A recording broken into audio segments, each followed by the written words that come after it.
Hello and welcome to the FlexPro YouTube channel. If you're new here, be sure to subscribe. And as always, let us know down in the comments what you guys want to see next. So if you pulled out Google Earth right now, the thing that would obviously be the first thing you would notice if you were from planet Mars is this blue coloring that seems to cover the vast majority of the globe. Obviously, being that we're from here and we're not aliens, we know it's water. So in today's video, we will break down the importance of water not for the globe, but for our body. We've all felt the level of dehydration hit us before where you just have to run and grab a glass of water. Like, you know for a fact your body is going, hey, we're dehydrated. But today we're going to go a little further than that and find out the importance of water in terms of performance, whether that be in an athletic performance, a professional performance, or a daily life performance. We're going to take a deep dive and give you all the answers to any questions you've ever had about how important water is. So let's jump into it. Hey, I'm Jacob Body by Jake with your nutrition tip of the day. Dr. P is with us, and as you always know, we answer your most frequently asked questions, and this one comes from Jim and Merrill, and they have a question. This is an interesting one. Why is water important for weight loss? I have so many folks that I talk to on a daily basis that are stuck in that place of, I'm not dropping weight, I'm trying to stay on my foods as best I can. And they're forgetting one important aspect of nutrient patterning, and that's water consumption. As we drink water, we create actually perspiration and sweat. Like right now, you and I are perspiring. As we drink water, it circulates through us, we create perspiration and sweat, and that perspiration and sweat regulates your body temperature. Let's say your water's low, and you cannot regulate body temperature through perspiration and sweat properly. Your body's smart, it's very efficient, so it senses this traumatic thing that goes on and it says, don't worry, I'm gonna protect you. So now your body will adapt and it will hoard and collect. It hoards and collects what is most calorically dense, that's fat, 9 calories per gram. So now our body will start to store fat underneath our skin to act as insulation to control temperature. So if your water's low, you hoard fat. If your foods are perfect and your water's low, you still hoard fat. Water runs the show. Water, always. Water runs the show.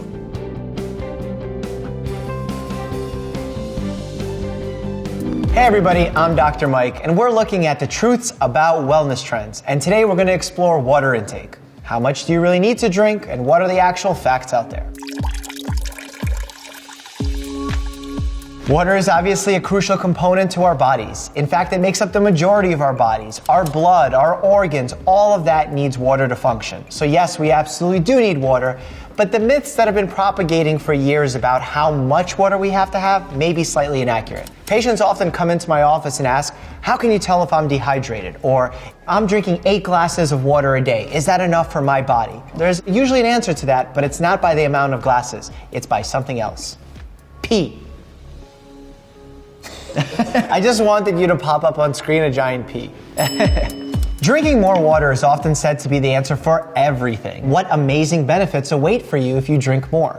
Will you be more energized, less hungry, have clearer skin, have better bowel movements? But how much do you really need to drink? Is 8 glasses of water a day really the goal for everyone? Patients oftentimes come in with the preconceived notion that they're supposed to be drinking 6 or 8 cups of water a day. Many times I find them to be either overhydrated or underhydrated depending on their body type, their activities that they're performing. What's most important for patients is to figure out if they're dehydrated, what is actually happening. And once we put that whole picture together, then that's when I'm able to give the best advice. Dangers of dehydration are wide, and they vary person to person. Someone may experience confusion, someone might have a decreased appetite, someone might have decreased metabolism. You're staying hydrated not only for your mental sake, but also for your physical sake. It's truly an important factor in your health.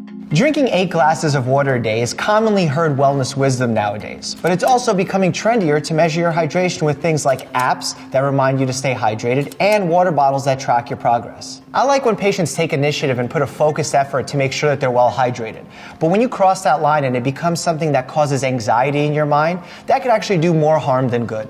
So what I always recommend to my patients is stay alert about your hydration status. Don't become anxious.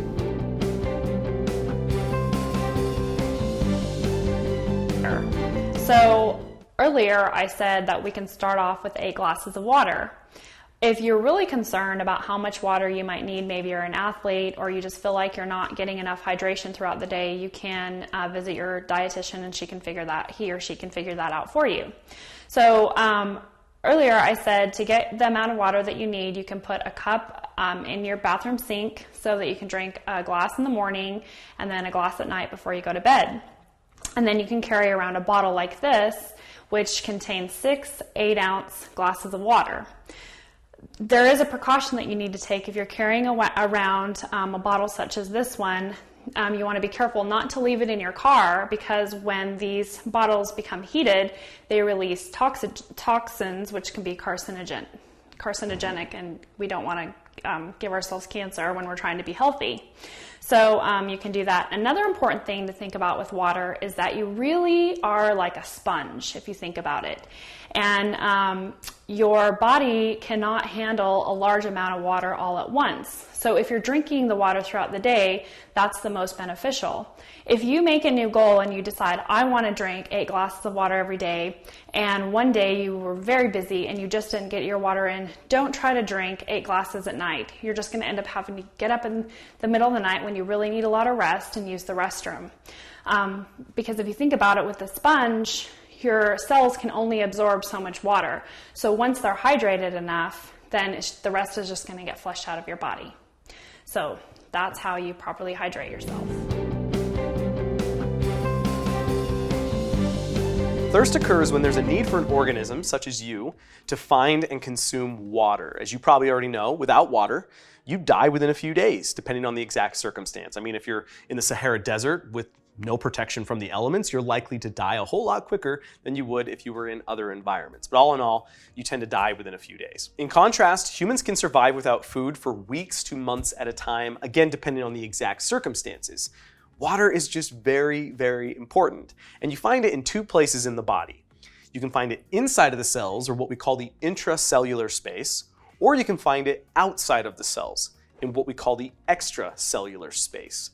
Roughly 2/3 of your total water volume is going to be located in the intracellular space, meaning most of your water is going to be in the cells of your brain, your heart, your lungs, your kidneys, so on and so forth. The remaining 1/3 will be found outside of your cells, so think like your connective tissues.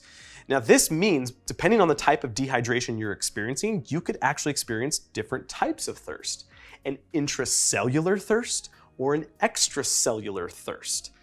Let's say that if your cells become dehydrated, oftentimes simply drinking water can be enough to replenish them.